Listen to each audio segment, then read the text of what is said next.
कहते हैं खूबसूरती की एक कीमत होती है, लेकिन लीलनाग पर्वत के किन घराने ने वो कीमत खून और हड्डियों से चुकाई थी।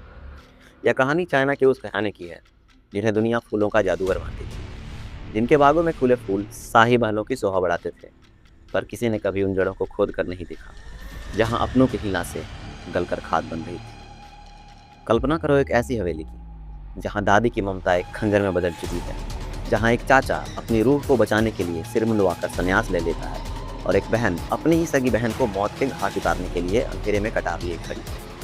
लेकिन इस कहानी का सबसे खौफनाक हिस्सा एक भूतिया ताबूत है, जो लाशों को दफन नहीं करता, बल्कि उन्हें पिघला कर एक इंसानी सांचे में बदल देता है, जिससे दुनिया का सबसे सुंदर लेकिन जहरीला फूल जन्म लेता है। आज तुम सुनोगे सेंगुआ की उस चीख को, जिसे उसकी अपनी माँ के मृत शरीर के ऊपर बांध दिया गया। एक ऐसी लड़की जिसका पेट चीरकर उस समय उसमें मौत का बीज बोया गया, ताकि सम्राट की पसंदीदा रानी के लिए एक अद्भुत तोहफा तैयार किया जा सके। पर याद रखो, जब फूलों को नफरत और खून से सींचा जाता है, तो उनकी पंखुड़ियों पर ओस नहीं, बल्कि इंसानी दांत उगते हैं जो शिकार करना जानते हैं। तो तैयार हो जाओ, क्योंकि आज फियरनम की इस कहानी में तुम सिर्फ एक दास्तान नहीं सुनोगे, बल्कि उस चितकबरे फूल की एक महक महसूस करोगे जो तुम्हारी रूह को सुन्न कर देगी। चलो अब कदम रखते हैं उस बगीचे में जहाँ हर फूल के नीचे एक कब्र छिपी है। वो दिन छोटे चाचा किन झेंग के संन्यास लेने और सिर मुंडवाने का था। सेंगुआ अपनी दादी और परिवार के बाकी सदस्यों के साथ महाविहार के मुख्य द्वार पर चाचा को विदा करने के लिए खड़ी थी। किन परिवार लिनलांग पर्वत का एक प्रसिद्ध बागवानी घराना था। वहाँ के फूल इतने अद्भुत और सुंदर होते थे कि वे विशेष रूप से शाही दरबार के लिए उगाए जाते थे। पूर्व सम्राट ने किन परिवार को एक स्वर्ण पट्टिका भेंट की थी, जिस पर उनके अपने हाथों से लिखा था, ऐश्वर्य से खिलते फूल। दुर्भाग्य से किन परिवार का वंश ज्यादा फला फूला नहीं था। सेंगुआ के दादाजी की मृत्यु बहुत पहले बीमारी से हो गई थी। दादी के केवल दो बेटे थे, एक सेंगुआ के पिता और दूसरा वो चाचा जो आज संन्यास ले रहे थे। सेंगुआ की माँ ने उसे जन्म देने के बाद दम तोड़ दिया था और उसके पिता उनकी मृत्यु के शोक में डूबे रहे और कुछ दिनों के बाद उनकी भी मौत हो गई। चाचा ने कभी शादी नहीं की थी, लेकिन एक रात की गलती से उनकी एक बेटी हुई थी, जिनका नाम था चिंसी। और चिंसी की माँ का कुछ अता पता नहीं चला था। पूजा के दौरान सेंगुआ के चाचा मंदिर के द्वार पर उसे हाथ हिलाकर बुलाया। सेंगुआ ने दादी की ओर देखा और उनके सिर हिलाने के बाद ही वह आगे बढ़ी। चाचा ने उसका चेहरा सहलाते हुए बुदबुदाया, जैसे जैसे तुम बड़ी हो रही हो, तुम बिल्कुल लान जैसी दिख रही हो। यह बात सुनते ही दादी ने चाचा को गुस्से में डांटा। चाचा की मदहोश आंखें तुरंत चौकन्ना हो गई।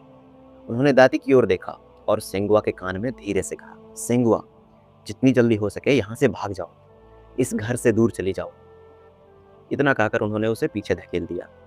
दूर खड़े गुरुजी को इशारा करने के बाद संन्यास समारोह शुरू हुआ। सब वापस किन हवेली लौटे। सेंगुआ कतार के अंत में सबसे पीछे चल रही थी। कहने को तो वह किन परिवार की बेटी थी, लेकिन दादी ने उसे कभी पसंद नहीं किया था। महल पहुंचने पर एक दासी ने उससे कहा, सेंगुआ, मालकिन ने कहा है कि आप सामने वाले आंगन में जाएं। सेंगुआ ने खुद को तैयार किया और बाहर निकली। बगीचे से गुजरते समय उसने चिंसी को एक आदमी के साथ देखा। सेंगुआ ने उन्हें झुककर प्रणाम किया और उस आदमी ने भी बदले में सेंगुआ को प्रणाम किया। तभी चिंसी ने गुस्से में उसे खींचते हुए कहा, तुम इसे प्रणाम क्यों कर रहे हो? तुम मेरे होने वाले पति हो, तुम्हें झुकने की कोई जरूरत नहीं। उस आदमी ने शांति से कहा, हमारी अभी शादी नहीं हुई। इस बात से चिंसी का चेहरा गुस्से से लाल हो गया। तुम मुझे छोड़कर किसी और लड़की का साथ दे रहे हो? मैं तुमसे बात नहीं करूंगी। इतना कहकर चिंसी वहां से चली गई। उस व्यक्ति ने अपना परिचय दिया, मेरा नाम फेंग है और आप? मैं लान सेंगुआ हूँ। नाम सुनते ही फेंग बोला, क्या आप किन परिवार की बेटी नहीं है? नहीं, सेंगुआ ने जवाब दिया। फेंग चौंक बोला, तो फिर आपका उपनाम लान क्यों है? सेंगुआ मुस्कुराई, मेरी माँ का उपनाम लान था। पिताजी उनकी याद में मुझे भी लान बुलाते थे। सब निकलते ही फेंग को अपनी गलती का एहसास हुआ और उसने सेंगुआ से क्षमा मांगी। बातचीत के दौरान सेंगुआ बोली, क्या आप यहाँ चिंसी से विवाह करने आए हैं? नहीं, फेंग ने तुरंत इनकार कर दिया और फिर देर तक उसे देखते रहे और फिर बोले, दादी ने मुझे यहाँ एक ऐसे जहर के लिए बुलाया है जिसे मैं कभी नहीं दूंगा। सेंगुआ ने पूछा, कैसा जहर? उन्होंने उसके कान में फुसफुसाते हुए कहा, चितकबरा फूल, जहर की सुंदर प्रेत। इतने में दादी वहां आ गई और फेंग से बोली, मैंने जो तुम्हें लाने के लिए बोला था, क्या तुम लेकर आए हो? फेंग ने सहम कर जवाब दिया, अभी वो मेरे पास नहीं है। सेंगुआ के वहाँ होने के कारण दादी ने आगे कुछ नहीं बोला और वो वहाँ से जाने लगी। फेंग ने दादी को रोककर अपने और सेंगुआ की शादी का प्रस्ताव रखा। दादी ने कुछ देर सोचकर सिर हिलाया, ठीक है, 3 दिन बाद तुम दोनों का विवाह होगा। सेंगुआ को उम्मीद नहीं थी कि दादी फेंग यीरान को पति के रूप में उसे सौंप देगी, और उन्होंने इसे स्वीकार भी कर लिया। कमरे में लौटते ही सेंगुआ ने उनसे पूछा, आपने ऐसा क्यों किया? फेंग ने उत्तर दिया, मुझे बस आपसे पहली नज़र में प्यार हो गया था। सेंगुआ ने उन्हें घूर कर देखा, दादी ने आपको जहर के लिए बुलाया था, आपने वह नहीं दिया, फिर भी दादी शादी के लिए मान गई। आपको क्या लगता है मैं इस बात पर विश्वास करूंगी? फेंग मुस्कुराते हुए बोली, आप वाकई अपनी माँ लान रुओले की तरह बहुत समझदार हैं। एक अजनबी के मुंह से अपनी माँ का नाम सुनकर सेंगुआ घबरा गई और थोड़ा पीछे हटकर बोली, आखिर आप हैं कौन और आप मेरी माँ का नाम कैसे जानते हैं? मेरा नाम फेंग यीरान है और मुझे लान फेंग भी कहते हैं। मैं आपके माँ का शिष्य हूँ। शिष्य? सेंगुआ चौंक कर बोली, हाँ, 19 साल पहले आपकी माँ दक्षिण से यहाँ आई थी और आपके पिता से मिली। 1 साल बाद आप हुई, लेकिन उनकी मृत्यु हो गई। धीरे धीरे फेंग ने उसे वह सब बताया जो किन हवेली का कोई सदस्य कभी नहीं बताता था। आपकी माँ उत्तरी क्षेत्र की नहीं थी, लान दक्षिण का एक बड़ा कुल है। दक्षिण? सेंगुआ ने धीमी आवाज में कहा, तो आप अब क्यों आए? वे मुस्कुराए, कुछ साल पहले जब मैं यहाँ आया तब मुझे पता चला कि मेरी गुरु यानी आपकी माँ की एक बेटी है। अब आने के 2 कारण हैं। पहला, अब आप उस उम्र में हैं जब आपको सब पता होना चाहिए, और दूसरा, कुछ चीज़ों का विनाश अब जरूरी है। तभी दरवाजा खटखटाने की जोरदार आवाज आई। दरवाजा खुलते ही चिंसी आंधी की तरह अंदर आई और उसने सेंगुआ को जोरदार तमाचा जड़ दिया। उसकी सोने की अंगूठी से सेंगुआ का गाल कट गया और जलन होने लगी। चिंसी गुस्से में बोली, तुम लोमड़ी, तुमने मेरा पति छीन लिया, तुम अपनी माँ की तरह ही मनहूस हो। जब वह दूसरा थप्पड़ मारने वाली थी तब फेंग ने उसका हाथ पकड़ लिया और कड़क आवाज में कहा, किन चिंसी, तुम्हारी हिम्मत कैसे हुई सेंगुआ को थप्पड़ मारने की? आवाज सुनकर कमरे में भीड़ जमा हो गई। थोड़ी देर में दादी भीड़ को चीरते हुए अंदर आई। उनकी लाठी जमीन पर टकराई और फिर सीधा चिंसी पर बरसी।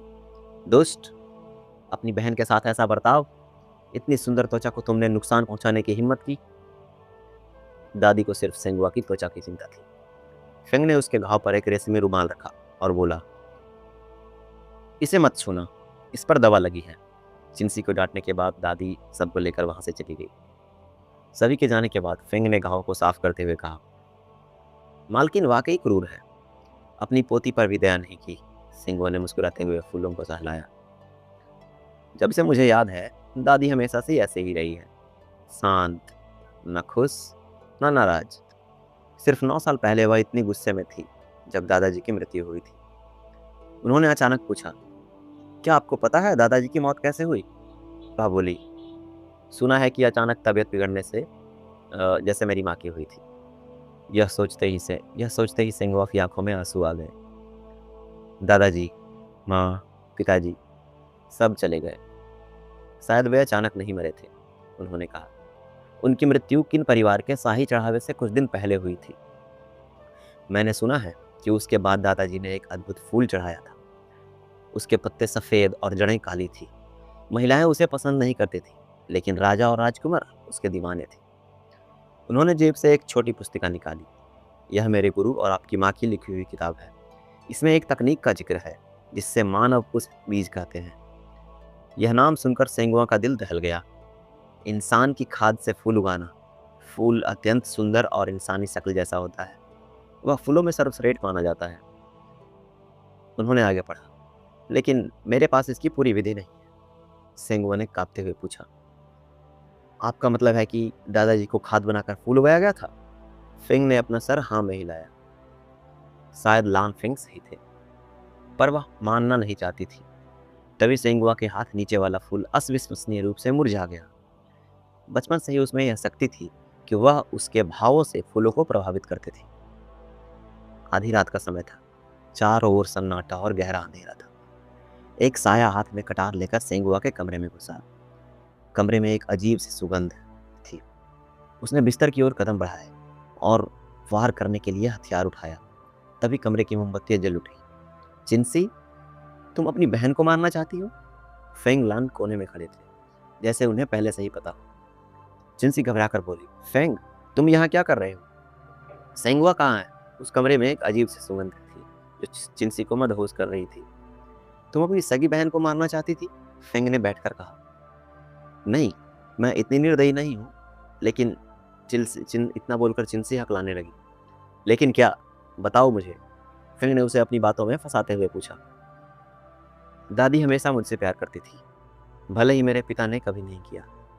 लेकिन उस दिन सेंगुआ का चेहरा जख्मी करने पर उन्होंने मुझे बेरहमी से पीटा और काल कोठरी में डाल दिया। सिर्फ इसलिए? फेंग ने उसकी ठुड्डी ऊपर उठाते हुए पूछा। सिर्फ इसलिए? फेंग ने उसकी ठुड्डी ऊपर उठाते हुए पूछा, जिस पर जवाब आया, नहीं, बात कुछ और है। चिंसी को काल कोठरी में एक रसोइया मिली जिसने दावा किया कि वह उसकी नानी है। उसने बताया कि किन परिवार पहले केवल पत्थर तराशने का काम करता था। 19 साल पहले जब लान रुओली यानी सेंगुआ की माँ यहाँ आई थी, तब उसने बड़े बेटे से शादी कर ली और लान रुओली ने कहा था, मेरे पास एक तरीका है जिससे इस हवेली के भूतिया ताबूत को सबके सामने लाया जा सकता है। भूतिया ताबूत? फेंग चौंक कर खड़े हो गए। चिंसी ने बताया, हाँ, उस ताबूत में एक दासी को डाला गया था जिससे वह एक अद्भुत फूल में बदल गई थी। लान रुओली की मौत के बाद वह तरीका दादी ने सीख लिया। सेंगुआ की माँ भी एक दासी थी जो उसे जन्म देते ही लापता हो गई। वह सफ़ेद फूल जिसकी जड़ें खून जैसी लाल थी और जिससे दूध की महक वह सफ़ेद फूल जिसकी जड़ें खून जैसी लाल थी और जिससे दूध जैसी महक आती थी। शायद वह सेंगुआ की माँ से बनी थी। तुम्हें लान रुओली से नफरत करनी चाहिए, सेंगुआ से नहीं, फेंग ने कहा। लेकिन वह तो मर चुकी है और सेंगुआ अब बिल्कुल अपनी माँ जैसी दिखने लगी है। उसने तुम्हें भी मुझसे छीन लिया। चिंसी ने उसका हाथ पकड़ लिया। दादी अब मुझे भी खाद बनाने वाली है, क्योंकि अगला शाही चढ़ावा आने वाला है। मुझे यहाँ से भगा ले चलो, फेंग ने ठंडी आवाज में कहा। अब बहुत देर हो चुकी है। तभी बाहर से किसी के कदमों की आवाज़ आई। फेंग ने तुरंत चिंसी के हाथ से कटार ली और अपने हाथ पर घाव कर लिया और चिल्लाए, बचाओ! चिंसी ने हमला कर दिया। उस दिन के बाद सेंगुआ ने चिंसी को कभी नहीं देखा। फेंग ने सेंगुआ से पूछा, क्या तुमने चितकबरे फूल के बारे में सुना है? सेंगुआ ने कुछ जवाब नहीं दिया। फेंग के हाथ पर चोट के कारण वहाँ पट्टी बंधी थी। उन्होंने अपनी कमीज के एक बटन खोला और उसे अपने सीने पर दिल के पास एक टैटू दिखाया। यह चितकबरा फूल है। पर यह फूल तो नहीं, सेंगुआ ने टैटू देखकर कहा। मुझे दिल की बीमारी थी। गुरुजी ने मेरे दिल में इसका एक बीज रोप दिया था ताकि मैं जीवित रह सकूं। अब यह मेरी त्वचा पर फूल बनकर उग रहा है। सेंगुआ फेंग से बोली, आप मुझे यह क्यों दिखा रहे हैं? जिस पर फेंग बोले, क्योंकि दादी इस बीज को पाने के लिए किसी भी हद तक जा सकती है, चाहे मेरा सीना ही क्यों न चीरना पड़े। आज रात 3 बजे दादी की हवेली के पीछे मिलना। इतना कहकर वो चले गए। रात को वो दोनों दादी के गुप्त कमरे में पहुंचे। वहां दीवारों के पीछे एक तहखाना था जहां से हरी रोशनी आ रही थी। वहां एक पन्ने से बना ताबूत था जिस पर राक्षसों की आकृतियां थी। फेंग ने कहा, यह है किन परिवार का भूतिया ताबूत। इसमें जो भी शरीर जाता है वह गायब हो जाता है, या कहें वह गलकर खाद बन जाता है। यह ताबूत इंसान खाता है। जब उन्होंने ताबूत के अंदर देखा तो उनके होश उड़ गए। चिंसी, सेंगुआ चीख पड़ी। चिंसी वहां ताबूत के अंदर लेटी थी। उसका शरीर आधा गल चुका था। अचानक चिंसी ने आंखें खोली। चिंसी ने ठंडी आवाज में कहा, अब कोई फायदा नहीं। यह ताबूत शरीर को सोख लेता है। शरीर पीछे से गलना शुरू होता है और पूरी पानी में बदल जाता है ताकि फूल के लिए खाद बन सके।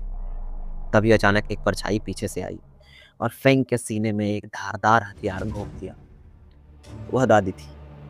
उनकी लाठी के अंदर एक गुप्त खंजर था।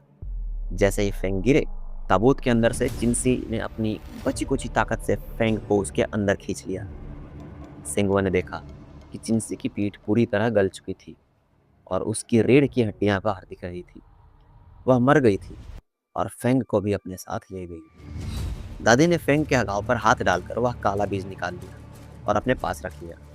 चिंसी मूर्ख थी, अपनी माँ की तरह, दादी ने भयानक हंसी के साथ कहा। तुम्हारे दादाजी ने भी यही कहा था कि वे अब यह पाप नहीं करेंगे, तो मैंने उन्हें भी खाद बना दिया। उस साल का हरा फूल कितना सुंदर था।